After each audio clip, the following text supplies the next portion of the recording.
Hello जी, नमस्कार, सलाम, सत श्री अकाल. Wish you all a very warm welcome to this session of Unacademy NEET Live Daily version 2.0, the latest upgraded version. कैसे हैं आप सब लोग? आई होप सेफ हैं, घर पे हैं, सुरक्षित हैं, अपनी सेहत का अच्छे से ध्यान रख रहे हैं. बहुत जरूरी है जी इस समय ये बात भी. चलिए जी, मैं आपका अपना डॉक्टर सचिन कपूर आज फिर से आपके सामने हूं एक और बेहतरीन सेशन लेकर के. चैप्टर है जी हमारा लिविंग वर्ल्ड, क्लास 11th के सिलेबस का पहला चैप्टर, और आज हम डिस्कस करेंगे इसमें टेक्सोनोमिक कैटेगरीज. इससे पहले 4 लेक्चर्स ऑलरेडी आपके साथ ले चुका हूं, और जिन बच्चों ने किसी कारणवश वो नहीं देखे हैं, प्लेलिस्ट में देखिए, वो सारे लेक्चर्स अवेलेबल हैं. आप समय निकाल के जरूर देख लीजिएगा. एक बार स्क्रीन पर नजर डालते हैं जी कौन कौन राजा बेटा एंड रानी बेटियां हमारे साथ जुड़ चुके हैं. ग्रेट जी, वही है विक्रमादित्य, सत्यम, कुलसुम, मानसी, मनीष, बिबुल, कुलसुम, नेहा, युवराज, पंकज, क्विंकी. वंडरफुल जी, ग्रेट. प्यारे प्यारे लाइक्स आते रहने चाहिए, राइट?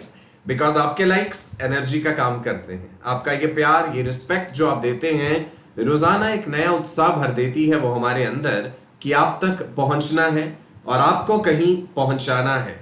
कहां? All India institute of medical sciences Delhi.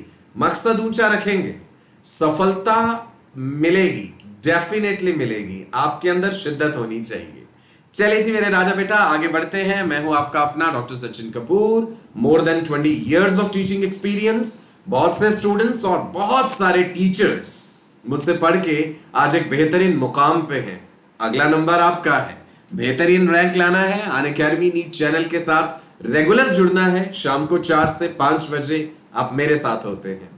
tinyurl.com/NEET mobile, ये फीचर एक्सप्लोर कीजिए. फोन के ब्राउजर में टाइप कीजिए. बहुत से बच्चे मैसेज करते हैं ये हमसे खुल नहीं रहा, बिकॉज आप कहीं ना कहीं एक गलती कर देते हैं. या तो आप नीट और मोबाइल वर्ड में गैप डाल देते हैं, या फिर आप ये .com लिखना भूल जाते हैं. ध्यान से टाइप कीजिए, ये फीचर बहुत बेहतरीन है. जो बच्चे अनअकैडमी का सब्सक्रिप्शन लेके मुझसे पढ़ना चाहते हैं, पर्सनल गाइडेंस चाहते हैं, सफलता के वो रहस्य जानना चाहते हैं जो एम्स में बेहतरीन रैंक लाने के लिए जरूरी हैं, सो फिर जुड़ जाइए आप मेरे साथ अनअकैडमी सब्सक्रिप्शन पे. कोड यूज कीजिएगा सचिन लाइव. सपने सच करने हैं तो सचिन लाइव कोड यूज करना है. ग्रेट जी, एक बार फिर से स्क्रीन पे नजर डालता हूं. We have Anup, Narendra, Ariba, Mayank, Satyendra, Vikram, Kumar, Raj, Neha, Ajit Gujjar. Wonderful जी, वेलकम ऑल ऑफ यू. जितने भी बच्चे अभी भी जुड़े हैं सबका तहे दिल से स्वागत है. आज का टॉपिक जनरल सा है बट इंपॉर्टेंट भी है. रोजाना की तरह हर क्लास के एंड में जैसे आपको डीपीपी देता हूं, डेली प्रैक्टिस पेपर, आज भी मिलेगा. आने वाले दिनों में इसका डिस्कशन भी होगा. ऑलरेडी लिविंग वर्ल्ड चैप्टर का एक डीपीपी डिस्कशन हो चुका है. जिन बच्चों ने किसी कारणवश नहीं देखा है वो वीडियो जरूर देख लीजिएगा. तो चलिए जी, एक नई उम्मीद और एक नए उत्साह के साथ शुरू करते हैं taxonomic categories. Wish you all the best, wish you all a very bright future. मेरी शुभकामनाएं आपके साथ हैं, आपको आपकी मंजिल जरूर मिलेगी.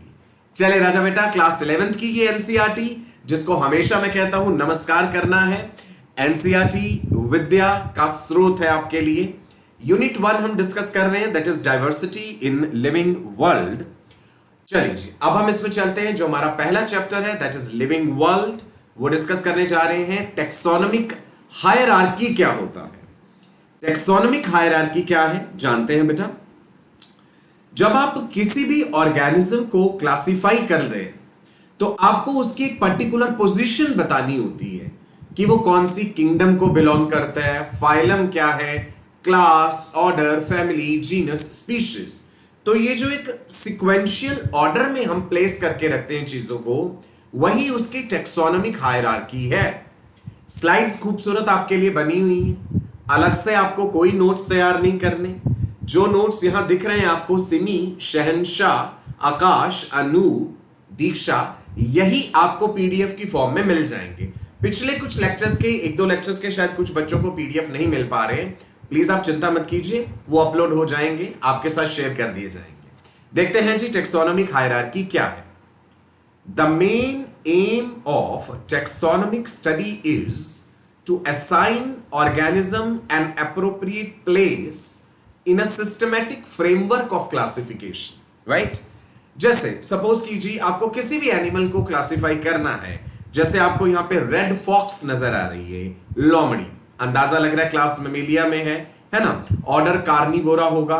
सो हम स्टेप बाय स्टेप यही चीज समझेंगे कि किस तरह से हम ऑर्गेनिजम्स को क्लासिफाई करते हैं, इनमें से क्वेश्चंस किस तरह के पूछे जाते हैं, ये भी आपके साथ डिस्कस करूंगा। ठीक है अनूप बेटा?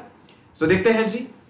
It is the framework by which taxonomic groups are arranged in definite order from higher to lower category। पहले तो याद रख लेना अच्छे से, सबसे पहले क्या होता है? किंगडम, किंगडम के बाद फाइलम, फिर क्लास, फिर ऑर्डर, फैमिली, जीनस, स्पीशीज। थोड़ा इतिहास देखते हैं इस चीज का कि जब शुरुआत में ये टैक्सोनॉमिकल हायरार्की बनाया गया तो लिनियस के द्वारा जब ये डिजाइन किया गया था उस समय क्या क्या कैटेगरीज थी, देखते हैं जी। It is also called Linnaean hierarchy. Why? Because it was proposed by Linnaeus. So this can be framed as a question. जहां पे भी मैं लिख दूं क्वेश्चन और नीट, इसका मतलब वो नीट एग्जाम में पूछा जा सकता है। लीनियस ने शुरुआत में 5 कैटेगरीज बनाई थी, class, order, genus, species, variety. बाद में इन्हें बदल के एक नया रूप दिया गया। The last one was discarded. जो variety, the last one, it was discarded. So ध्यान रखना है, लीनियस के द्वारा जो प्रपोज किया गया था सिस्टम, उसमें कौन सा वाला कैटेगरी डिस्कार्ड किया गया? The last one was discarded, मतलब हटा दिया गया। And 3 more were added. So now how many categories you have? They are called obligate categories, मतलब वो आवश्यक हैं। रट लेना, याद कर लेना, लिख के याद करना। बेशक जो बच्चे अभी क्लास 11th में आए होंगे उन्हें ये बातें नहीं लग सकती हैं, हालांकि आपने थोड़ा बहुत क्लास 9th में भी पढ़ा है इसके बारे में। जो बच्चे ऑलरेडी 12th में हैं या 12th पास हैं उन्हें ये चीजें आसान लग रही होंगी क्योंकि उन्होंने बहुत बार पढ़ी हुई हैं। सो किंगडम, फाइलम और डिवीजन। डिवीजन शब्द का प्रयोग हम प्लांट्स के लिए करते हैं, एनिमल्स के लिए phylum, class, order, family, genus, species. कई जगहों पे आप देखेंगे there can be superclass, subclass, infraclass, superorder, suborder, superfamily. So ये जहां पे जरूरत होती है वहां पे ये हमें कैटेगरीज यूज करनी पड़ती हैं। ध्यान दीजिएगा, बॉटनिस्ट्स use division. Botanists use division in place of phylum. This can be framed as a question कि जब आपको किसी प्लांट का क्लासिफिकेशन शो करना है तो आप फाइलम की जगह कौन सी कैटेगरी यूज करते हैं? Division, right? So botanists use division in place of phylum as a category in the classification of plant kingdom. Clear है जी? चलिए आगे बढ़ सकते हैं। ग्रेट, आदर्श शर्मा क्लियर हो रहा है, नताशा बेटा, युवराज, मनुज, इनायत, शानू, नटवर, कनिष्क, अनुराग। रोजाना वही जाने पहचाने नाम, बड़ी खुशी होती है आपको रेगुलर देख करके। जीवन में रेगुलरिटी बनाए रखिए, शिद्दत बनाए रखिएगा, सफलता जरूर मिलेगी। वो कहते हैं ना, मेहनत इतनी खामोशी से करो, मेहनत इतनी खामोशी से करो कि सफलता शोर मचा दे। मेहनत करते समय शोर नहीं मचाना है, साइलेंटली करना है। जिस दिन आप सफल हो जाएंगे ना, तो जो आपके स्टडी टेबल पे टेबल लैंप लगी होती है, रोशनी देती है आपको, वही टेबल लैंप की रोशनी स्टेज की स्पॉटलाइट बनेगी। आप डिग्री लेने के लिए जब जाएंगे एमबीबीएस की, तो जो स्पॉटलाइट आपके ऊपर होगी वो आपकी सफलता है। आपके सिग्नेचर ऑटोग्राफ में बदल जाएं, यह सफलता है। सो इसी मुकाम को हासिल करना है हमें एक पॉजिटिव एनर्जी के साथ, एक अच्छी सोच के साथ, लाइक माइंडेड लोगों के साथ। अपना साथ लाइक माइंडेड लोगों का रखिए, आपको खुशी मिलेगी, पॉजिटिविटी मिलेगी। आगे बढ़ते हैं जी, टैक्सोनॉमिक हायरार्की को आगे समझते हैं।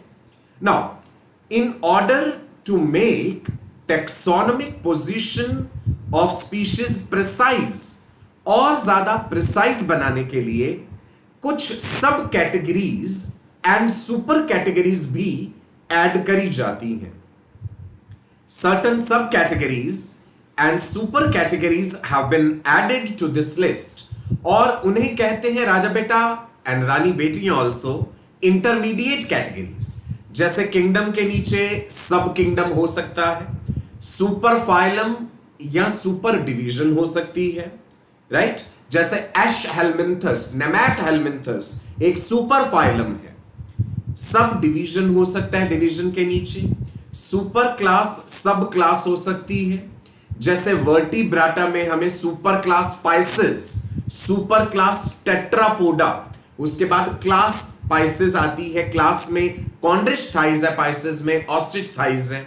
सो दैट मींस जहां आवश्यकता होती है, जरूरत होती है, वहां सुपर क्लास सब क्लास शब्द का प्रयोग किया जाता है. सुपर ऑर्डर सब ऑर्डर भी होता है. जैसे क्लास मैमेलिया आपको पढ़ाऊंगा ना, क्लास मैमेलिया बहुत बड़ी क्लास है. इसको फर्दर डिवाइडेड है दो सब क्लासेस में, प्रोटोथीरिया, थीरिया. प्रोटोथीरिया सब क्लास में एग लेइंग मैमल्स आते हैं, अंडे देने वाले मैमल्स. उसके बाद थीरिया जो है ये फर्दर डिवाइडेड है, that is Metatheria and Eutheria infra classes में. मेटाथीरिया में मार्सुपियल्स आते हैं, पाउच्ड मैमल्स, एंड यूथीरिया में ट्रू प्लेसेंटल मैमल्स आते हैं. ऐसे ही सुपर फैमिली, सब फैमिली, ट्राइब, सब स्पीशीज ये भी हो सकते हैं. क्लियर है जी? ट्राइब वर्ड का प्रयोग हम कहां करते हैं? Tribe is an intermediate category between subfamily and genus. All my future doctors, Bharat का भविष्य हैं आप, याद रखिएगा. Tribe is an intermediate category between subfamily and genus. Animal kingdom में, प्लांट किंगडम में सबसे लोएस्ट कैटेगरी क्या रखेंगे? स्पीशीज. आसान है, चाहे एनिमल किंगडम हो चाहे प्लांट किंगडम की बात कर रहे हो राजा बेटा, सबसे लोएस्ट रहेगा स्पीशीज. सबसे हाईएस्ट क्या रहेगा? Highest is the kingdom, right? चलिए बीच बीच में आपसे कुछ एक दो सवाल भी पूछता हूं मैं. मुझे बताइए ह्यूमंस कौन से ऑर्डर में आते हैं क्लास मैमेलिया में? मैंने आपसे ह्यूमंस का ऑर्डर पूछा है. शांतनु, श्रीनिवास, रेखा, मुहाजुद्दीन, जतिन गुप्ता, नेहा, बताइए जी जल्दी से. सुरेश बेटा आप में से शांतनु पूछ रहे हैं सर लोकोमोशन एंड मूवमेंट का. बिल्कुल ही जल्द ही मैं आपके साथ जो 45 डेज क्रैश कोर्स में मैंने टॉपिक आपके साथ शुरू किया हुआ है, that is movement and locomotion, उसका अगला पार्ट भी लेकर के आऊंगा. Definitely I promise you. Syllabus complete करवाना है क्रैश कोर्स का, हमने आपका बिल्कुल करवाना है जी, नीट एग्जाम से पहले. प्राइमेटा, बिल्कुल सही कहा जी. बहुत सारे बच्चों ने सही जवाब दिया कि ह्यूमंस, एप्स एंड मंकीज का जो ऑर्डर है दैट इज प्राइमेटा. प्राइमेट्स में खास फीचर्स हैं, हम डिस्कस करेंगे. प्राइमेट्स का थंब अपोजिबल होता है. Primates can rotate their four limbs. Primates can move their limbs above their head.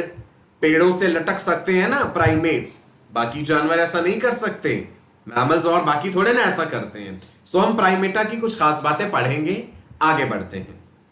Categories in the hierarchy are in the ascending order. Okay ji?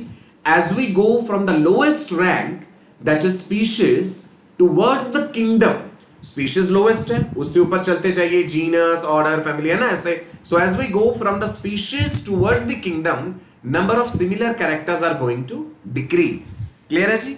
Now, एक और चीज ध्यान दीजिएगा. जितनी भी कैटेगरीज हमने बना दी, ये किंगडम, फाइलम, क्लास, ऑर्डर, ये वो, सो इसमें से जो डिस्क्रीट एग्जिस्टेंस है, जिसका अस्तित्व है अपना, वो तो स्पीशीज ही है ना. बाकी सभी तो कहने को नाम है, वो कैटेगरीज हैं. ऑर्डर, कोई ऑर्डर वर्ड जब आप यूज करें या फैमिली वर्ड जब आप यूज करें तो फैमिली कोई ऑर्गेनिज्म तो नहीं है ना. लेकिन जब आप स्पीशीज कहते हैं तो उसका अपना अस्तित्व और रियल एग्जिस्टेंस है. ध्यान से सुनिए. Of the various categories of classification, only the species have a real existence in nature.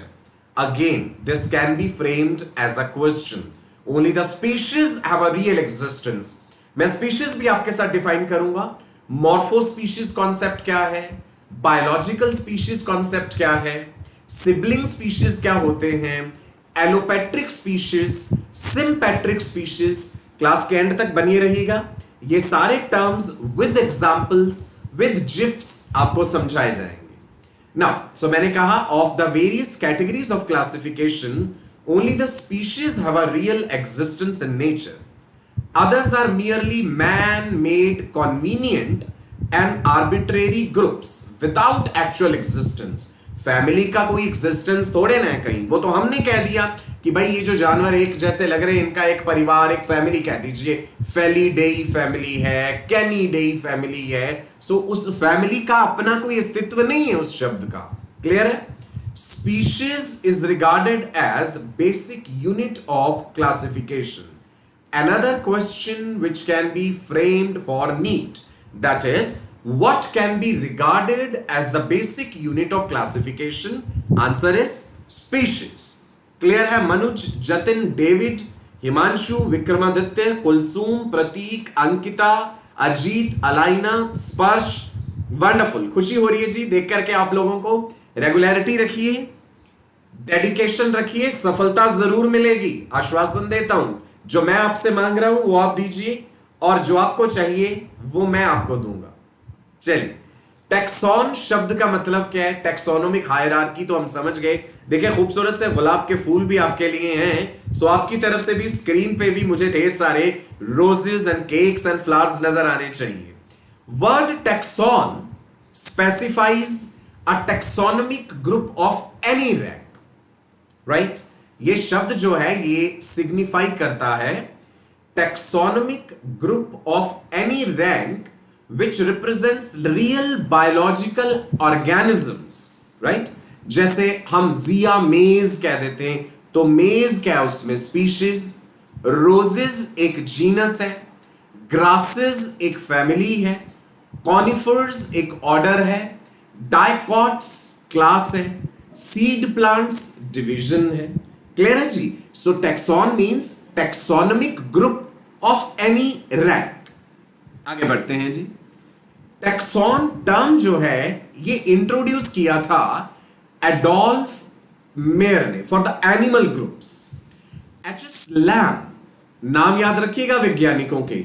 इस चैप्टर में जितने भी साइंटिस्ट के नाम आपने पढ़े हैं, आज ये चैप्टर खत्म हो जाएगा। ये इसका लास्ट लेक्चर है। इससे पहले 4 लेक्चर्स हो चुके हैं। जिन बच्चों ने नहीं देखे हैं जरूर प्लेलिस्ट में देख लीजिएगा, अपग्रेडेड 2.0 वर्जन जो है। सो जहां जहां भी मैंने साइंटिस्ट का नाम बताया है ना, जब आप ये पीडीएफ नोट्स अपने संभाल के रखेंगे, मान लीजिए अगर आप प्रिंट आउट भी निकालते हैं, सो साइंटिस्ट के नाम हाईलाइट जरूर कर लेना उसमें, वो इंपॉर्टेंट है बेटा। H S. Lam first propose the term taxon for plants. उन्होंने प्लांट्स के लिए दिया। Now there is some confusion between the use of term taxon या category. Zea mays, it's a taxon, while the species itself is a category. Category means an abstract term, while the taxon is representing the real organism. Taxon real organism को represent कर रहा है, और जो category है उसका केवल एक शाब्दिक मीनिंग है, वो एक एब्स्ट्रैक्ट टर्म है। आप वो पहचान पा रहे हैं? ये जो लहलहाते आपको पौधे दिख रहे हैं, ये किस चीज के हैं? कौन को बता सकता है मुझे जी? जो आपको यहाँ पे पौधे दिख रहे हैं, बॉटनी में जिनका इंटरेस्ट है, एग्रीकल्चर में, वो बता सकते हैं मुझे कि स्क्रीन पे आपको जो पौधे दिख रहे हैं सुधांशु जी, वो क्या दिख रहे हैं? ग्रेट, सुधांशु कह रहे हैं जी sir we love you. I also love you all. I pray all the best आप लोगों के लिए हमेशा परमात्मा से कि आपको अपने मकसद में कामयाबी जरूर मिले। चले जी आगे बढ़ते हैं। ये ऑब्लिगेट कैटेगरीज क्या होती हैं? बिल्कुल जी सही कह रहे हैं जी। मेज दिख रहा है आपको, मकई या मक्का जिसे कहते हैं। जिन लोगों ने अभी तक लाइक का बटन नहीं दबाया है ना वीडियो पे, जो कंजूसी कर रहे हैं, जल्दी से लाइक का बटन दबाइए, एनर्जी का संचार कीजिए, अपनी तरफ से एक पॉजिटिविटी दीजिए सबको। आपके लाइक्स बाकी बच्चों के लिए मार्गदर्शन करते हैं, वो रिफ्लेक्ट करते हैं कि ये वीडियो कितना इंपॉर्टेंट है उनके देखने के लिए। चलो जी ऑब्लिगेट कैटेगरीज बताता हूं। Obligate categories used in classification, they are explain below. 7 obligate categories हैं जो आवश्यक हैं किसी ऑर्गेनिज्म के लिए, क्लासिफिकेशन बताते समय जो अति आवश्यक हैं, वो कौन सी हैं? ये क्वेश्चन आपसे नीट में पूछा जा सकता है। Sub categories are also there to facilitate more sound and specific placement of the text. जैसा कि सब कैटेगरी थोड़ी देर पहले बताया था। तो जो ऑब्लिगेट कैटेगरीज हैं, दैट इज किंगडम, फाइलम और division for plants, class, order, family, genus, species, right जी। चलिए जिक्र करते हैं यहां पे अर्नस्ट मायर का। क्वेश्चन पूछा जा सकता है, who is regarded as Darwin of the 20th century. वैसे आपको चार्ल्स रॉबर्ट डार्विन के बारे में बहुत बेहतरीन बातें बताऊंगा जब हम इवोल्यूशन पढ़ेंगे। डार्विन ने थ्योरी ऑफ नेचुरल सिलेक्शन दी थी। HMS बीगल नाम की शिप पे वो पूरी दुनिया की यात्रा पे निकले थे, राइट जी। वो हम इवोल्यूशन में पढ़ेंगे। यहां पे जिक्र हो रहा है मेरे बेटा अर्नस्ट मायर का। सवाल हमसे ये पूछा जाएगा, which scientist is regarded as Darwin of the 20th century. मैंने पहले भी जिक्र किया था इनका, दैट इज अर्नस्ट मायर। तो एक क्वेश्चन और फ्रेम हो गया हमारा। स्पीशीज जो है, स्पीशीज इज द लोएस्ट और the basic taxonomic category and it occupies the key position. देखिए जैसे ह्यूमंस की बात करते हैं जी, होमो सेपियंस। अच्छा, क्या आप जानते हैं कि ह्यूमंस में एक ही स्पीशीज है? अब जो हम कहते हैं होमो सेपियंस या होमो सेपियंस सेपियंस, हम इमेजिन कर रहे हैं होमो सेपियंस फ्यूचुरालिस भी कुछ होगा।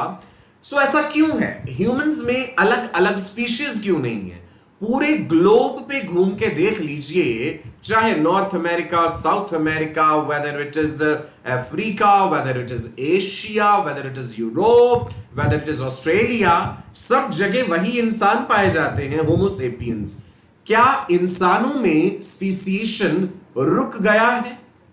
अब नए स्पीशीज नहीं बन रहे हैं? ह्यूमंस केवल एक ही स्पीशीज के रूप में सीमित रह गए हैं? बताइए जी। स्वराज, अजीत, संदेश, हर्षद, मुस्कान, सुनेत्रा, आरफ, स्वप्निल, मनुज, अंजलि, बताइए नताशा, क्या अब और स्पीशीज नहीं बन रहे हैं? क्या इवोल्यूशन रुक गया है? क्या इवोल्यूशन का जो मकसद था उसने वो अटेन कर लिया है? बड़े गहन सवाल हैं, जवाब देंगे इन चीजों का भी। बने रहिएगा लेक्चर के एंड तक और देखते हैं स्पीशीज के बारे में क्या कहा है मैंने।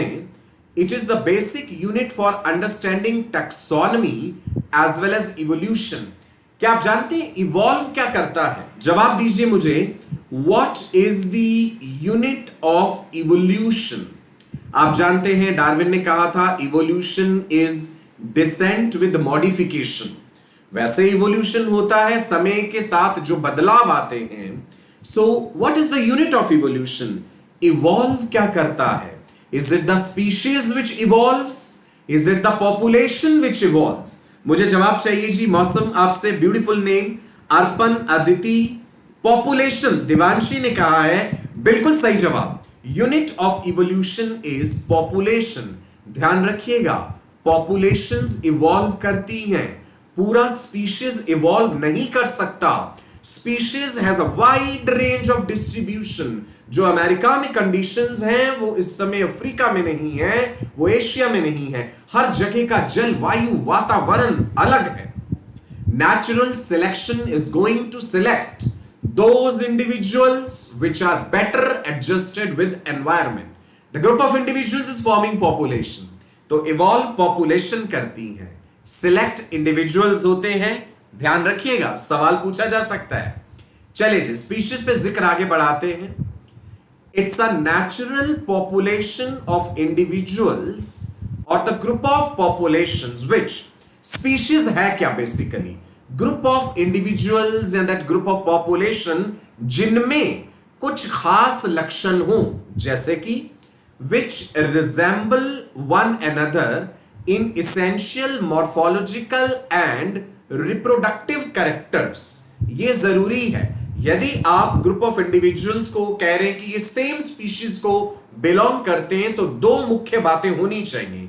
दे शुड रिजेंबल वन अनदर, शक्ल सूरत एक जैसी लगनी चाहिए इन terms of morphology, reproductive characters, and second they should carry same type and amount of genetic material.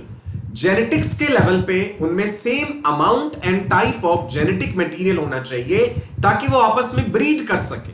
Species generally हम ऐसे ही तो डिफाइन करते हैं राजा बेटा। अक्षय आनंद जी कह रहे हैं सर मेरा नाम लीजिए। बिल्कुल जी, जीवन में आनंद ही आनंद होगा अक्षय जब आप अनअकैडमी मीट चैनल के साथ जुड़े हैं। सपने साकार होंगे आपके। रेगुलरिटी रखिए, सबकी दुआएं लीजिए, सबसे पॉजिटिविटी लीजिए, जरूर सफलता मिलेगी। लाइक करते रहिएगा वीडियो को, भूल मत जाइएगा। मैं आपको बता रहा हूं कि स्पीशीज जब आपने कहना है तो उन ग्रुप ऑफ इंडिविजुअल्स में मुख्य रूप से दो बातें होनी चाहिए। They should resemble one another in terms of morphology and reproductive characters. उनमें same amount and type of genetic material होना चाहिए ताकि वो आपस में ब्रीड कर सकें। They should be able to breed among themselves under natural conditions in order to produce fertile offsprings. Very important. Members of the same species are capable of reproducing and producing fertile offsprings. Fertile word बड़ा जरूरी है यहां पे। क्यों? क्योंकि आप सोच सकते हैं कि हॉर्स एंड डंकी भी तो आपस में ब्रीड करते हैं। दे प्रोड्यूस म्यूल, हिनी, राइट। हाइब्रिड्स जो बनते हैं नेचर में पर वो स्टेराइल होते हैं। कई केसेस हम देखेंगे जहां पे हमें फर्टाइल हाइब्रिड्स भी देखने को मिलते हैं। जब हम आइसोलेटिंग मैकेनिज्म्स पढ़ेंगे ना, नेचर ये चाहता है कि स्पीशीज का अपना अस्तित्व, उसकी अपनी इंटीग्रिटी बनी रहे, right. So there are isolating mechanisms which are operating, जो कि मेंबर्स ऑफ अलग अलग स्पीशीज जो हैं उन्हें आपस में ब्रीड नहीं करने देते। हम पढ़ेंगे इवोल्यूशन में कुछ प्री जाइगोटिक आइसोलेटिंग मैकेनिज्म्स होते हैं जो दो अलग अलग मेंबर्स ऑफ स्पीशीज में जाइगोट बनने ही नहीं देते, और कुछ पोस्ट जाइगोटिक आइसोलेटिंग मैकेनिज्म्स होते हैं कि भाई अगर मान लो members of the two species were very closely related, उनमें जाइगोट बन गया, उस जाइगोट में सक्सेसफुल क्लीवेज नहीं होगा, उसका क्रोमोसोम नंबर डिस्टर्ब्ड होगा। क्लीवेज हो गया तो सक्सेसफुल एम्ब्रियो नहीं बनेगा, जिंदा नहीं रहेगा। एम्ब्रियो जिंदा रहा तो रिप्रोडक्टिव एज तक नहीं पहुंचेगा। मतलब अलग अलग लेवल्स पे ये रिप्रोडक्टिव आइसोलेटिंग मैकेनिज्म्स ऑपरेट करते हैं। Hybrid inviability, hybrid sterility, hybrid breakdown, ये सब चीजें इवोल्यूशन में पढ़ेंगे। So for the time being आप ये बात समझ लीजिए, जब आपने कुछ ऑर्गेनिजम्स को ये कहना है that they belong to the members of same species, तो उनमें फीचर्स क्या होने चाहिए? मॉर्फोलॉजिकली और रिप्रोडक्टिव कैरेक्टर्स मिलने चाहिए, उनका amount and type of genetic material same होना चाहिए, और वो आपस में नेचुरल कंडीशंस के तहत, नेचुरल कंडीशंस के अंदर ब्रीड कर पाए। क्लियर है इतना? अगली स्लाइड देखते हैं जी। The species is also called genetically distinct and reproductively isolated natural population. हम ऐसे भी डिफाइन कर सकते हैं, species is genetically distinct, reproductively isolated natural population. जैसे मैंगो हो गया, पटेटो है, तुलसी है, लायन है, सबके बायोलॉजिकल नेम्स लिखे हैं। मैंगो का क्या है जी? मैंजीफेरा इंडिका, याद कर लेना। Potato solanum tuberosum, Ocimum sanctum, Panthera leo. किसी एक ऑर्गेनिज्म का जूलॉजिकल नाम बताता हूं और मैं आपसे उम्मीद करता हूं कि आप मुझे बताएंगे कि वो मैंने किसका नाम लिखा है। चलिए देखते हैं जी, आप में से कितने लोग ये बता पाते हैं कि ये नाम मैंने किस ऑर्गेनिज्म के लिए लिखा है। फेरिटीमा पोस्ट्यूमा। जल्दी से let me see how many of you can answer this question. Great जी। मनुज, सुंबुल, मनीष, विवेक, सुमित, बताइए जल्दी से। सुमित, मनुज ने शायद कहा sir you are the Thor of biology. Great, कैसे कैसे नाम आप चुन के लाते। कॉकरोच कह रहा है कोई गलत है। स्वाधीनता ने सही कहा, अर्थवम है जी, बिल्कुल सही। Pheretima posthuma is earthworm. Periplaneta americana is cockroach. Clear हुआ जी। अजित गुज्जर, ध्वनि, रुद्रा, अजय, रिंकू, यश, सही कहा आपने। रेखा, ग्रेट। चलो नेक्स्ट चलते हैं जी। जो अभी अभी हमने स्लाइड्स देखी थी, 743 पीपल वाचिंग, ग्रेट। ज्यादा लोगों के साथ लिंक शेयर कीजिए ताकि ज्यादा से ज्यादा लोग इस रेवोल्यूशन का हिस्सा बने। रेवोल्यूशन क्या है जी? वर्ल्ड फेमस डॉक्टर बनना है। मैं तो हमेशा यही कहता हूं, हमें कोई बस ऐसे छोटा मोटा डॉक्टर नहीं बनना जिसका कोई पहचान ना हो दुनिया में, ऐसा नहीं। ऐसा बनना है कि नाम के आगे डॉक्टर लगा हो और गूगल में आपका नाम डाला जाए तो बस वहीं पे पूरी डिग्रीज आ जाएं, आपकी सारे क्रेडेंशियल्स आ जाएं, मजा उसमें आता है। सहमत है ना आप मुझसे? चलिए, जो अभी अभी हमने पढ़ा कि Mangifera indica, Solanum tuberosum, Ocimum sanctum, ये सब क्या है? ये आ जाते हैं जी species of the genera. Genera कौन सा? जैसे इंडिका स्पीशीज है तो जेनेरा था मैंजीफेरा। ट्यूबरोसम स्पीशीज है तो जीनस सोलानम। ऐसे ही जैसे टाइग्रिस कहा या लियो कहा आपने तो जीनस पैंथरा है। तो जीनस क्या है अब देख लेते हैं जी। एक जीनस में एक से ज्यादा स्पीशीज इंक्लूडेड है। A genus may have more than one species. Say for example Panthera tigris, Panthera leo, जिसमें अब जीनस तो पैंथेरा है, टाइग्रिस और लियो दोनों स्पीशीज हो गए। क्लियर है जी? नीलांजन चक्रवर्ती जी, ग्रेट। ओम पूछ रहे हैं सर आप इतने हंसमुख कैसे हैं? I just love my subject. मैं आपको बताऊं, हर इंसान में ना एक जुनून जरूर होना चाहिए। आई हैव दिस जुनून related to my profession, related to the academics.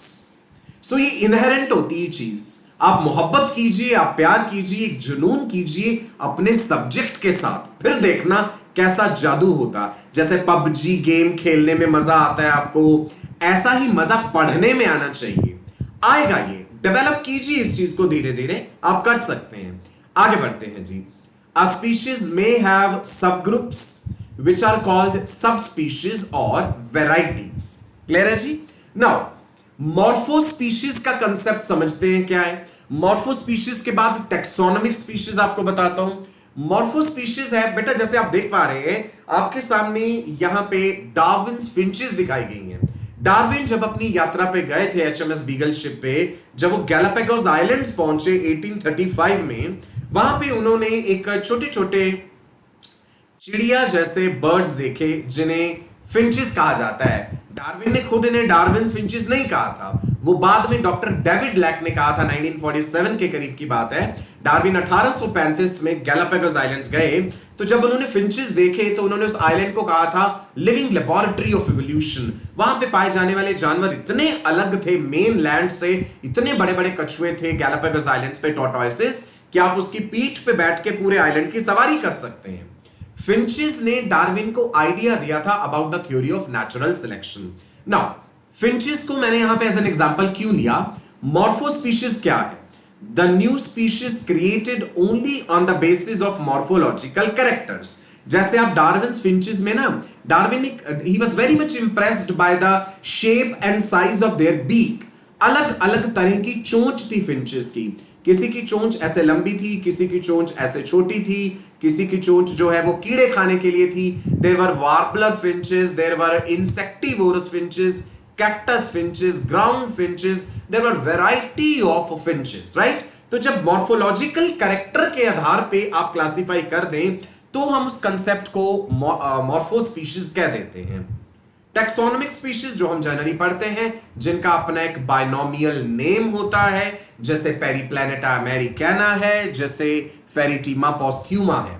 Sibling species पे कई बार क्वेश्चन पूछ लेते हैं, या आपने देखा होगा कई अलग अलग बुक्स में या test series of different institutes आपने देखा होगा सिबलिंग स्पीशीज पे क्वेश्चन दिया होता है। और जनरली जो एग्जांपल है इसमें ड्रोसोफिला का लिया होता है। ड्रोसोफिला के बारे में आप डिटेल में पढ़ेंगे, जेनेटिक्स में भी बहुत सारा काम हुआ है ड्रोसोफिला को लेकर के, फ्रूट फ्लाई को।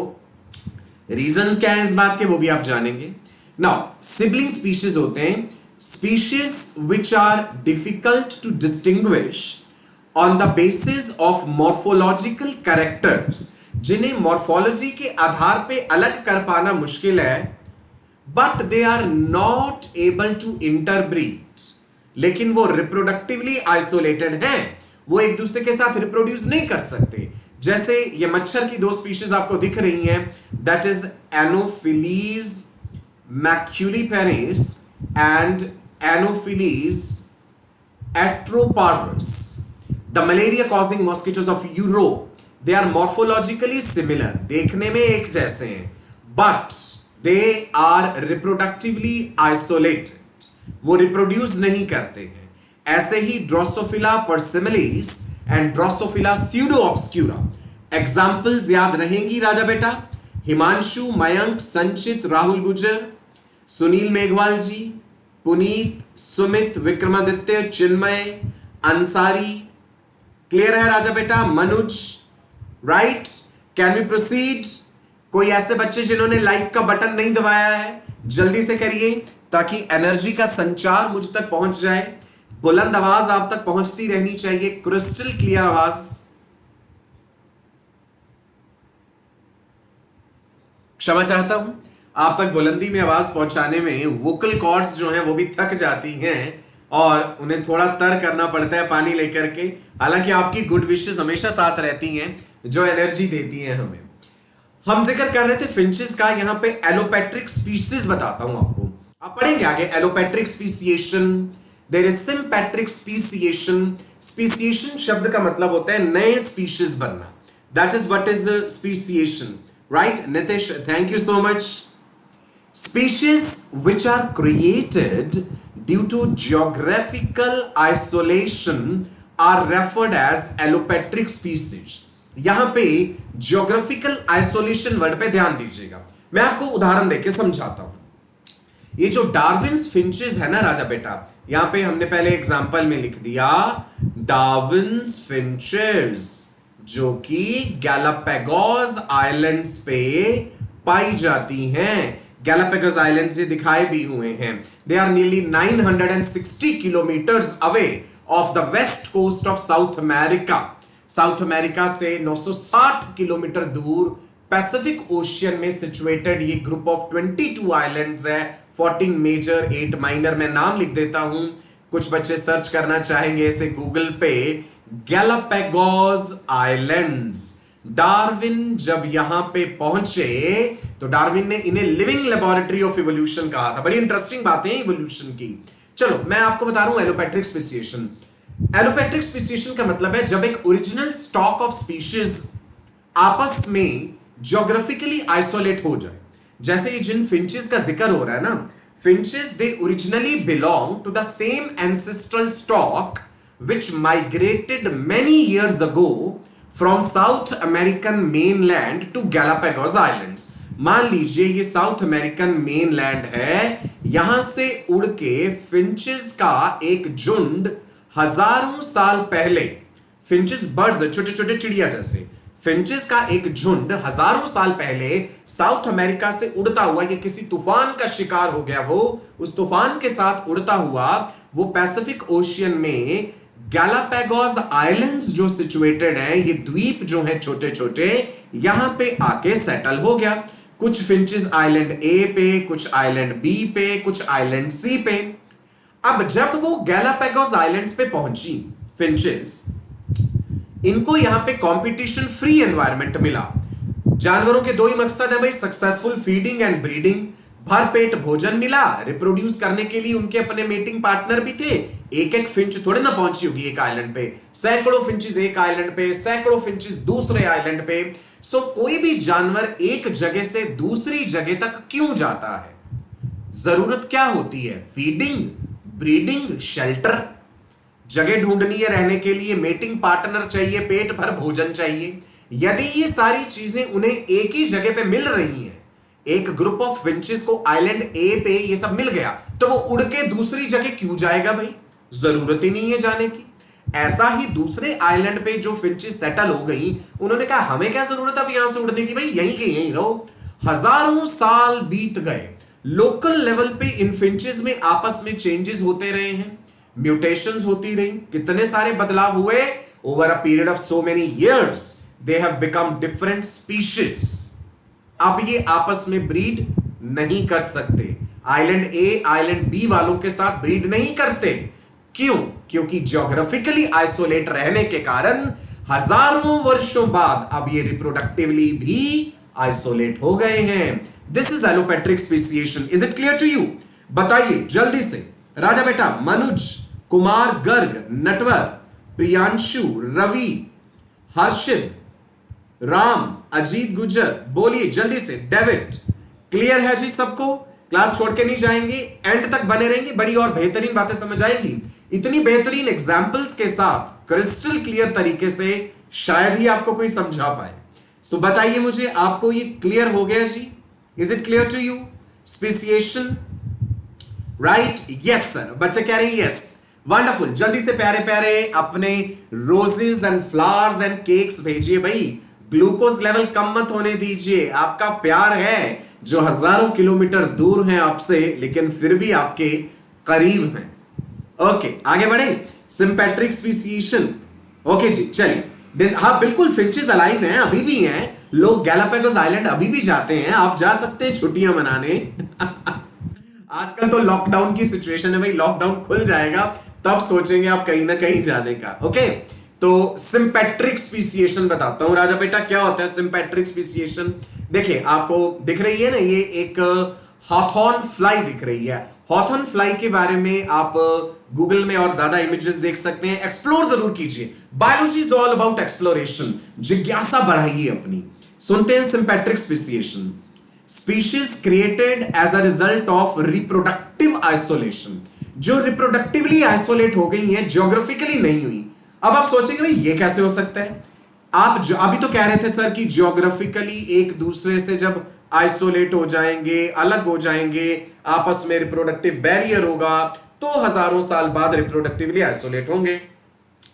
अब मैंने कह दिया कि भाई ज्योग्राफिकल आइसोलेशन की जरूरत नहीं है, ऐसे भी रिप्रोडक्टिवली आइसोलेट हो जाते हैं। सो ऐसे स्पीशीज को सिंपैट्रिक स्पीशीज कहते हैं। फिर से पढ़ता हूं, species created as a result of reproductive isolation.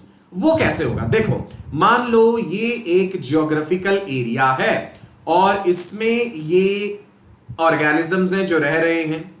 अब मान लो कि इनमें से कुछ ऑर्गेनिजम्स में एक ऐसा म्यूटेशन हो गया है कि वो दूसरों के साथ ब्रीड नहीं कर सकते, तो ज्योग्राफिकली तो आइसोलेट नहीं हुए ना। मान लो कोई प्लांट स्पीशीज था भाई, उसका अगला जनरेशन पॉलीपोलॉइड हो गया है। पॉलीपोलॉइडी आप पढ़ेंगे, जैसे हम डिप्लॉइड कहते हैं ना, 2n नंबर ऑफ क्रोमोसोम्स, उससे ज्यादा हो जाना पॉलीपोलॉइडी है। तो सेम ज्योग्राफिकल एरिया में पड़े हुए गेहूं के कुछ पौधे, टोबैको के कुछ पौधे पॉलीपोलॉइड अगर हो गए, तो वो दूसरों के साथ अब ब्रीड नहीं करेंगे ना, तो वो रिप्रोडक्टिवली आइसोलेट हो गए। क्लियर हुआ?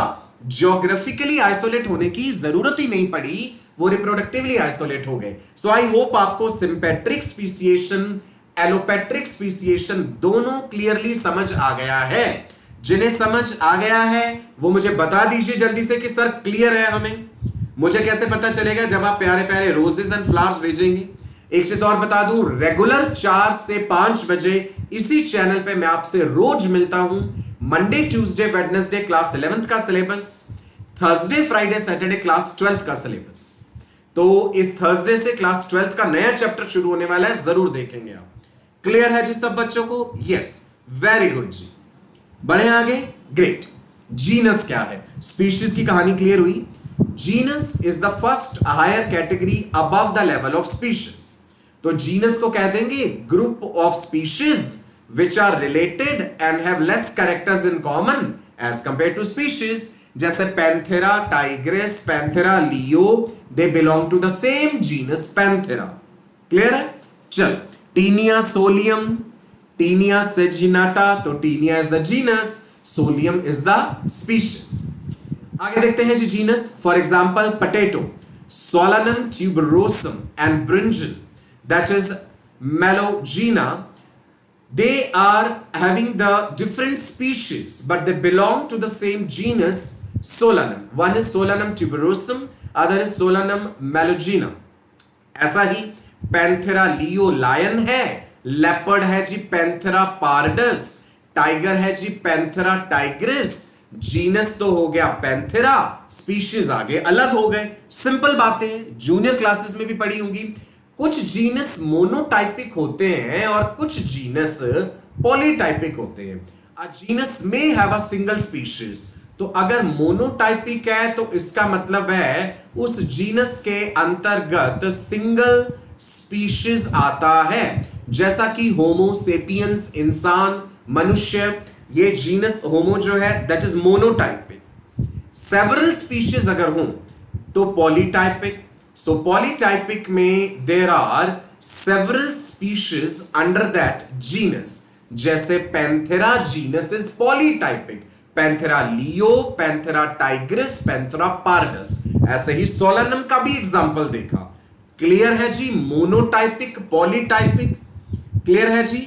मोमीन, लकी, विक्रम बेटा, लकी पांडे, सुनील मेघवाल आज दिल नहीं भेज रहे हैं आप, अदरवाइज रूटीन में मैंने देखा है इन्हें ढेर सारे हार्ट्स भेजते हुए। सोहम जी, सुनेत्रा, मयंक, जयदीप, अनन्या, अक्षय आनंद, ग्रेट बेटा। चलो आगे बढ़ते हैं जी। All species of a genus, they have a number of common features, that is correlated characters, right? इस correlated characters से common ancestry पता चलती है उनकी। जीनस के बाद अब आ जाते हैं जी फैमिली। सीक्वेंस याद है ना? Kingdom, phylum, class, order, family, genus, species. तो फैमिली जैसे कह दो भाई Canidae family, Felidae family. So family means ढेर सारे जेनेरा मिल करके रिलेटेड जेनेरा फैमिली बना देंगे। Family is represented by group of related genera, right जी? Families are characterized on the basis of vegetative and reproductive features, right जी? चल, family में जैसे Solanaceae family आपने सुना है जी, जिसमें कि जीनस सोलानम, पिटूनिया, धतूरा, एट्रोपा, इन सब में सिमिलैरिटीज है इन जीनस में, तो एक परिवार में एक फैमिली में रख दिया, that is Solanaceae. Biological classification में सब पढ़ेंगे आप आगे और डिटेल में। ऐसे ही हम कह देते हैं जी कैट फैमिली है ना? जैसे lion, leopard, tiger, jaguar, genus Panthera, and cats from the genus Felis, they are included in the Felidae. Clear है जी? चलिए अब ये थोड़ी सी टेक्निकल टर्म्स हैं, ध्यान रखना, कुछ हम सफिक्सेस लगाते हैं। In plants the family ends with the suffix AC and सब फैमिली विद ओइडी, जबकि एनिमल्स में हम कहते हैं आइडिएई, इनेई, इनी, राइट जी? सो ये रूल है जो हम फॉलो करते हैं जब हम फैमिली का नाम प्लांट्स में या एनिमल्स में लिखते हैं। जैसे फेलिडेई हो गया, है ना? इस तरह से कैनिडेई हो गया। क्लियर है जी? राइट, आगे बढ़ सकते हैं। राजेश, विकास, लकी, नताशा, चलो जी। देखिए जी आपके सामने क्या है, लायन है, टाइगर है, लेपर्ड है, क्या है बताओ? Order is assemblage of families, बहुत सारी फैमिलीज मिलके ऑर्डर बनाती हैं। जैसे ऑर्डर कार्निवोरा, अगर हम मैं एनिमल्स में कॉडाटा में कार्निवोरा की बात करूं, मैमेलिया में, सो कार्निवोरा ऑर्डर में फैमिलीज आती हैं कैनिडेई, फेलिडेई। कार्निवोरा जो है ये फर्दर डिवाइडेड भी है फिसिपीडिया, पिनीपीडिया में, ये पढ़ेंगे आप मैमेलिया के क्लासिफिकेशन में, राइट जी? ऑर्डर प्लांट्स के केस में it ends in ales, end में एल्स आ जाएगा, ALES।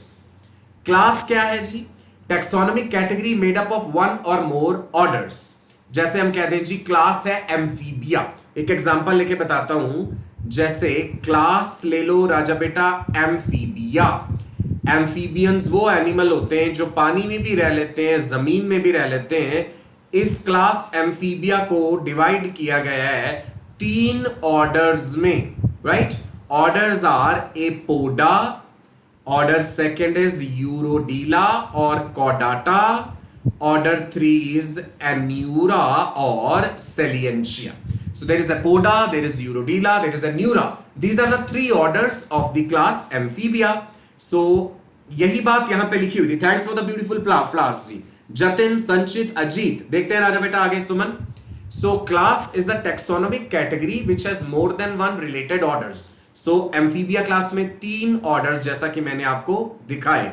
एपोडा में लिम्बलेस एम्फीबियंस आते हैं, जैसे इच्थायोफिस हो गया। यूरोडीला को कॉडाटा भी कहते हैं, CAUDATA, कॉडाटा में आते हैं न्यूट्स एंड सैलेमेंडर्स। एन्यूरा को सेलिएंशिया भी कहते हैं, फ्रॉग एंड टोड आते हैं इसमें। क्लियर है जी? सो यहां पे दिया हुआ है, जैसे for example class Mammalia has number of orders. Mammalia जब पढ़ाऊंगा ना, बहुत सारे ऑर्डर्स हैं मैमेलिया के, 20 से प्लस ऑर्डर्स हैं, 16 ऑर्डर्स लिविंग है उसके मैमेलिया के। कुछ इंपॉर्टेंट ऑर्डर्स बताऊंगा, जैसे एक बार नीट एग्जाम में ना हॉर्स का ऑर्डर पूछा हुआ है, जनरली ऐसे ऑर्डर्स पूछते नहीं है नीट में, बट आप में से कोई बता सकता है हॉर्स जो है इक्वस मैमल जो है, हॉर्स का ऑर्डर क्या है? This has been asked in NEET exam. Let me see who can tell me the order of horse. और जिन्होंने लाइक नहीं दबाया ना अभी, जल्दी से लाइक्स दबाइए, एनर्जी भेजिए भाई मुझे।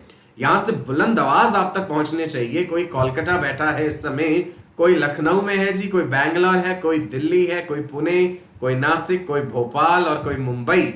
आवाज की बुलंदी सब जगह बराबर रहनी चाहिए। बताइए जी कौन मुझे नोबेल प्राइज दिला रहा है जी? कुछ बच्चे कह रहे हैं सर आपको नोबेल प्राइज मिलना चाहिए। नोबेल प्राइज लेने का हकदार मैं तब हूं जब आप सब लोगों का बेहतरीन रैंक के साथ गवर्नमेंट मेडिकल कॉलेज में सिलेक्शन हो। मेरी असली जीत तभी है, अदरवाइज मेरे इस ज्ञान का क्या फायदा अगर मैं आपको आपकी मंजिल तक नहीं पहुंचा पाया। पर उसके लिए जरूरी है कि आप मेरी कही हुई बात मानेंगे, है ना? रेगुलरली 4 बजे इसी चैनल पे मुझे मिलेंगे। चैनल सब्सक्राइब कर लीजिए जिन लोगों ने नहीं करा है। चैनल सब्सक्राइब करना बहुत जरूरी है। पंजाब से भी है कुछ बच्चे, वंडरफुल जी। पेरिसोडेक्टाइला जवाब आया, कार्निवोरा गलत है, हॉर्स कार्निवोरस नहीं है। Perissodactyla is the right answer, wonderful. जितने भी बच्चे लिख रहे हैं पेरिसोडेक्टाइला सही कह रहे हैं जी आप। हॉर्स का ऑर्डर जो है दैट इज पेरिसोडेक्टाइला, ठीक है। अब आपको अजीब लग रहा होगा एनसीईआरटी में मेंशन नहीं है। जो बच्चे कहते हैं एनसीईआरटी से सारी चीजें आएंगी, ऐसा नहीं होता। एनसीईआरटी के बियॉन्ड भी आती हैं चीजें। तो मैमेलिया के आपको ऑर्डर्स बताऊंगा मैं। चिरोप्टेरा है, कार्निवोरा, सिटेसिया, साइरिनिया, इंसेक्टिवोरा, पेरिसोडेक्टाइला, फोलिडोटा, आर्टियोडेक्टाइला, डर्मोप्टेरा, टिब्यूलिडेंटाटा, हायरेकॉइडिया। सारे ऑर्डर्स एक एक करके समझाऊंगा, याद रखने का तरीका भी बता दूंगा आपको। दिमाग के कपाट खुल जाएंगे। जरूरी है रेगुलरिटी आपकी, राइट? चलो जी आगे बढ़ते हैं। फाइलम और डिवीजन। देखो मैंने पहले ही कहा था कि भाई जो डिवीजन वर्ड है ना वो प्लांट्स में यूज करते हैं। सो फाइलम और the division consist of 1 to several related classes. जैसे हम कह दें जी फाइलम कॉर्डाटा है, फाइलम कॉर्डाटा में फर्दर हम डिवीजन पढ़ेंगे। एक्रेनिया, क्रेनिएटा, क्रेनिएटा फर्दर डिवाइडेड है एगनेथा, गनेथोस्टोमेटा में जॉलेस वर्टिब्रेट्स, जॉज वाले वर्टिब्रेट्स। गनेथोस्टोमेटा फर्दर डिवाइडेड है super class Pisces and Tetrapoda में, है ना?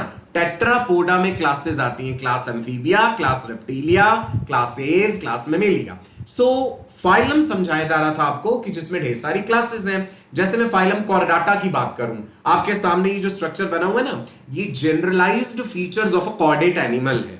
कॉर्डेट्स में हम पढ़ेंगे जितने भी जानवर कॉर्डेट्स होते हैं ना राजा बेटा, उन सबका एक कॉमन बात होती है उनमें। कॉर्डेट्स में भाई उनमें नोटोकॉर्ड होती है। Notochord is a stiff rod like structure, mesodermal in origin. Notochord structural support देती है। कॉर्डेट्स के जीवन काल में किसी ना किसी स्टेज में नोटोकॉर्ड जरूर पाई जाती है। इनमें central hollow dorsal nervous system होता है, फेरेंजियल गिल स्लिट्स होते हैं और पोस्ट एनल टेल। अगर पूंछ प्रेजेंट हो तो पोस्ट एनल होती है। ये कॉर्डेट्स के कुछ फीचर्स हैं, ठीक है? इनको डिटेल में पढ़ना है हमने अभी। फिलहाल तो सिर्फ हम अभी टेक्सोनॉमिकल हायरार्की की बात कर रहे हैं। सो लिखा है जी among the animals phylum Chordata includes Pisces यानी मछलियां, Amphibia, Reptilia, Aves, Mammalia. Aves में आते हैं बर्ड्स। सभी कॉर्डेट्स के ये 3 फंडामेंटल फीचर्स हैं। अपनी लाइफ की किसी ना किसी स्टेज पे कॉर्डेट्स ये फीचर जरूर शो करते हैं। नोटोकॉर्ड है भाई, central hollow dorsal nervous system है, their pharynx is perforated by gills. याद रखेंगे राजा बेटा। हाँ मैं आपको ऑड नंबर ऑफ टोज वाले उंगुलेट्स, इवन टोड उंगुलेट्स जरूर बताऊंगा। उंगुलेट होते हैं हूफ्ड मैमल, हिंदी में कहते हैं खुर वाले जानवर, राइट? पेरिसोडेक्टाइला, आर्टियोडेक्टाइला। कुछ बच्चे लिख रहे थे चैट बॉक्स में, इसलिए मैंने जिक्र करा इस चीज का। नाउ जी फाइलम या डिवीजन में सफिक्स लगता है phyta, right? And sub division में फाइटीना। किंगडम यहां पे जिक्र करते हैं जी हम विटेकर का भी। In general, the kingdom includes all organisms which share a set of distinguishing common characters. Kingdom is the highest category of biological classification. Lowest species, highest kingdom. आपने plant kingdom, animal kingdom जैसे broad नाम ये तो पढ़े हैं आपने। Whittaker ने recognize करी हैं जी, ये important है। This can be framed as a question. ये 5 किंगडम सिस्टम ऑफ क्लासिफिकेशन याद रखना बेटा। Monera, protista, fungi, Plantae, animalia. Plantae को मेटाफाइटा और जो एनिमिलिया मेटाजोआ भी बोल देते हैं। ये कहां से लिया मैंने शीट, सब बता सकते हैं आराम से। जिन मेरे राजा बेटा रानी बेटियों ने एनसीईआरटी पढ़ी है उन्हें पता है कि ये मैंने एनसीईआरटी से लिया है। दिस इज इंपॉर्टेंट, इसमें से क्वेश्चन आप एक्सपेक्ट कर सकते हैं। किस तरह का क्वेश्चन, जैसे ह्यूमंस का पूरा साइंटिफिक नेम, ह्यूमंस का हो गया जी scientific name Homo sapiens. House fly मक्खी जो है that is Musca domestica. Mango is Mangifera indica. Wheat गेहूं जो है ट्रिटिका मेस्टिवम। तो इनका जीनस क्या है, फैमिली क्या है, ऑर्डर क्या है, क्लास क्या है, फाइलम या डिवीजन क्या है और किंगडम। ये एग्जांपल्स टिप्स पे होनी चाहिए आपकी, एकदम उंगलियों की टिप्स पे। फटाफट कोई पूछे ह्यूमंस को क्लासिफाई करो तो आप फटाफट बता पाए जी phylum Chordata, class Mammalia, order Primata, family Hominidae, genus Homo and scientific name is Homo sapiens. House fly का क्लासिफिकेशन बताइए, kingdom Animalia, phylum Arthropoda, class Insecta, order Diptera, family Muscidae, genus Musca and the scientific name is Musca domestica. इस तरह से उंगलियों पे आपके होना चाहिए, मजा तब आएगा जी। त्रिपुरा से भी बच्चे जुड़े हुए हमारे साथ, दैट्स रियली वंडरफुल। जिन्होंने अभी तक लाइक का बटन नहीं दबाया ना कंजूस बच्चे, जल्दी से लाइक का बटन दबाइए। ये रहा आपका आज का डेली प्रैक्टिस पेपर। हर बार प्रॉमिस करता हूं कि हर सेशन में प्रैक्टिस पेपर आपको जरूर मिलेगा। 10 क्वेश्चंस हैं इस प्रैक्टिस पेपर में जो आप खुद प्रैक्टिस करेंगे।